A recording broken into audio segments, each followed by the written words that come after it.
ईशा, देखिए आज हरियाणा कैबिनेट की बैठक होने जा रही है और कहा जा रहा है कि कई ऐसे अहम प्रस्ताव हैं जिन पर मोहर लग सकती है। जरा बताइए कि वो कौन कौन से अहम प्रस्ताव हैं जिन पर आज मोहर लगने की संभावना है, और साथ ही साथ ये भी कहा जा रहा है कि जो बजट सत्र है उसकी डेट भी आज फाइनल की जा सकती है, उस पर भी मोहर लग सकती है। बिल्कुल, देखिए इस वक्त मेरी मौजूदगी हरियाणा सचिवालय में ही है और थोड़ी ही देर में 11 बजे जो हरियाणा कैबिनेट की बैठक है मुख्यमंत्री नायब सिंह सैनी की अध्यक्षता में होने जा रही है। कैबिनेट की ये बैठक जो है इसलिए भी अहम है, इसमें बजट सेशन को लेकर भी तारीखों पर मोहर लग सकती है। दिल्ली में विधानसभा चुनाव हैं, 5 तारीख को वोटिंग है, 8 को नतीजे आने हैं।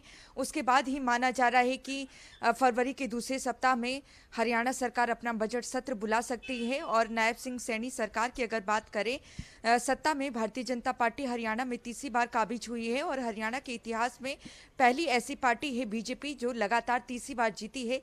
जीत की ये तीसरी हैट्रिक है और ऐसे में बजट भी कैसा रहेगा, ये कौन कौन से जो है जन लुभावनाई घोषणाएं हैं वो सरकार करेगी, इस पे नजर रहेगी। नायब सिंह सैनी खुद वित्त मंत्री हैं, वो बजट पेश करेंगे। लेकिन इससे सबसे बड़ी नजर देखिए आज की कैबिनेट की बैठक में इसलिए भी ये है क्योंकि विधानसभा चुनाव हैं देश की राजधानी दिल्ली में और हरियाणा के कई नेता लगातार चुनाव प्रचार कर रहे हैं। मुख्यमंत्री नायब सिंह सैनी भी चुनाव प्रचार करते हुए नजर आए थे। तो ऐसे में माना जा रहा है कि लक्ष्मी लाडो योजना, जिसकी जो संकल्प पत्र में जो वादा किया गया था 2024 के विधानसभा चुनाव में, जो हाल ही में पिछले साल संपन्न हुए हैं, उसमें महिलाओं से ये वादा किया गया था हरियाणा की कि जितनी भी 18 साल से ऊपर की महिलाएं हैं उन्हें प्रति माह 2100 रुपये सरकार देगी अगर सत्ता में भारतीय जनता पार्टी आती है। तो ऐसे में माना जा रहा है कि महिलाओं को लेकर एक बड़ा जो दावा दिल्ली में भी वादा किया गया है भारतीय जनता पार्टी की तरफ से। तो 2500 रुपये देने का देखिए दिल्ली में बीजेपी ने घोषणा की है अगर सत्ता में आती है बीजेपी। 27 साल के बाद बीजेपी की पुरजोर कोशिश है कि देश की राजधानी दिल्ली में जो सत्ता है उस पर काबिज हुआ जाए। तो उसके लिए रास्ता कहीं ना कहीं हरियाणा से निकालने की यहाँ पर कोशिश की जा रही है। हरियाणा के 27 से करीब जो नेता हैं, 30 से करीब जो नेता हैं लगातार चुनाव प्रचार करते नजर आ रहे हैं। लक्ष्मी लाडो योजना पर आज माना जा रहा है कि शायद हो सकता है कि कैबिनेट अपनी मोहर लगा दे, जो 2100 रुपये प्रति माह महिलाओं को देने का वादा किया था, ताकि दिल्ली विधानसभा चुनाव में बीजेपी को इसका फायदा हो। तो थोड़ी ही देर में कैबिनेट की बैठक होने वाली है।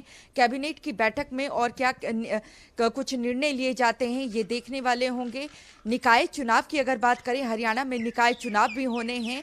तो ये जो निकाय चुनाव है बजट सत्र के बाद होगा या उससे पहले होगा।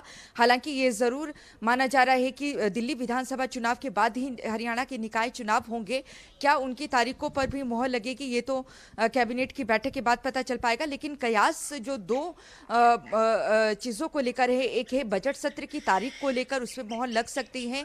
दूसरा है महिलाओं को लेकर जो वादा किया गया था, कयास लगाए जा रहे हैं कि उस पर कहीं ना कहीं कैबिनेट अपनी मंजूरी दे सकता है। जी ईशा, और कौन से इंपॉर्टेंट सब्जेक्ट्स रहने वाले हैं जिन पर सबसे ज्यादा फोकस रहने वाला है आज? देखिए अगर किसानी की बात करें तो किसानों की फसल को लेकर जिस तरीके से लगातार विपक्ष भी, मुख्य विपक्ष पार्टी कांग्रेस ये मुद्दा उठा रहा था कि किसानों की ओलावृष्टि से फसल खराब हुई है, उनको मुआवजा दिया जाए, तो उन्हें प्रति एकड़ किस हिसाब से मुआवजा दिया जाता है, इस पर भी कहीं ना कहीं किसानी मुद्दे को लेकर भी सरकार कोई बड़ा फैसला कर सकती है। लेकिन ये देखना होगा कि बजट की अगर तारीख का ऐलान होता है तो बजट का जो सत्र है, क्या विधानसभा जो चुनाव है उसके कितने दिनों बाद बुलाया जाता है, क्योंकि केंद्रीय बजट भी 1 तारीख को पेश होना है, उसके बाद ही राज्यों का बजट पेश होगा। तो अब देखना होगा। थोड़ी ही देर में मुख्यमंत्री नायब सिंह सैनी की अध्यक्षता में ये बैठक होने जा रही है। माना जा रहा है कि किसानों के मुद्दे को लेकर भी इस पे चर्चा हो सकती है। एक तरफ देखिए हरियाणा सरकार ये दावा भी कर रही है कि पूरे देश में हरियाणा मात्र एक ऐसा राज्य है जहां पर केंद्र सरकार जो फसलों पर MSP तय करती है, 24 की 24 फसलें हरियाणा सरकार खरीद रही है। दूसरी तरफ हरियाणा और पंजाब के बॉर्डर पर लगातार किसानों का धरना जारी है। हालांकि केंद्र के साथ जो धरना प्रदर्शन कर रहे हैं किसान, वो बातचीत करने के लिए तैयार हो गए हैं। 14 फरवरी को चंडीगढ़ में ये बैठक होने वाली है, लेकिन किसानों को लेकर भी जो बड़ी चर्चा जो है आज की कैबिनेट की बैठक में होने की संभावना है। और किसानों को लेकर भी लगातार जिस तरीके से अगर हम पंजाब की बात करें, वो लगातार केंद्र सरकार को भी आड़े हाथों ले रही है। तो ऐसे में माना जा रहा है कि किसानों को जो उनकी फसलें खराब हुई थी 2 महीने के करीब पहले जब ओलावृष्टि हुई थी, उसको लेकर प्रति एकड़ कितना मुआवजा दिया जाएगा, इसके अलावा और क्या फैसले लिए जाते हैं आज की बैठक में, ये देखना होगा। क्योंकि कल की जो केंद्रीय कैबिनेट की बैठक थी उसमें किसानों को लेकर महत्वपूर्ण फैसला लिया गया था एमएसपी को लेकर। तो आज माना जा रहा है कि किसानी मुद्दे पर भी जो है कोई फैसला ले सकती है। लेकिन जो कयास लगाए जा रहे हैं वो बजट सत्र और साथ ही साथ महिलाओं को लेकर जो वादे किए हैं उसको लेकर जो है आज फैसला लिया जा सकता है। जी ईशा, देखिए बजट सत्र की तारीख भी जो है अनाउंस हो सकती, माफ कीजिएगा, इस पर मोहर लग सकती है। और इसी के साथ अगर बजट की बात कर ली जाए तो लोगों को क्या क्या उम्मीदें हैं इस बजट से? देखिए, मुख्यमंत्री नायब सिंह सैनी की तरफ से महिलाओं से भी लगातार इस पर सुझाव लिए गए हैं। इसके अलावा अगर किसानों की बात करें, जो किसान विशेषज्ञ हैं उनसे भी उनकी बातचीत रही है कि किसानों को किस तरीके से बजट में जो किसानी एक बहुत बड़ा तबका है पंजाब के बाद हरियाणा में, उन्हें किस तरीके से जो एमएसपी 24 की 24 फसलों में तय की गई है, तो किसानों का जो बजट है वो कितना रखा जाएगा। दूसरी तरफ देखिए, विपक्ष कह रहा है कि 3 लाख करोड़ का कर्जा इस वक्त हरियाणा के ऊपर है।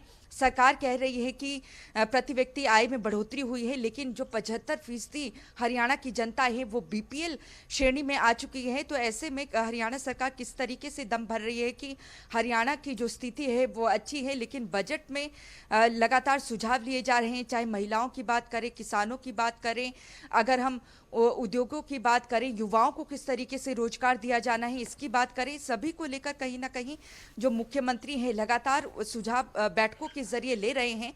लेकिन दिल्ली विधानसभा चुनाव हैं, इसके बाद मुख्यमंत्री महाकुंभ भी जाएंगे स्नान के लिए। तो ऐसे में माना जा रहा है कि दिल्ली विधानसभा चुनाव के बाद जब देखना होगा कि इस कैबिनेट बैठक के बाद आखिर वो कौन से अहम प्रस्ताव हैं जिन पर मुहर लग सकते हैं। फिलहाल बहुत शुक्रिया ईशा हमारे साथ जुड़ने के लिए और ये तमाम जानकारी हमारे दर्शकों तक पहुंचाने के लिए।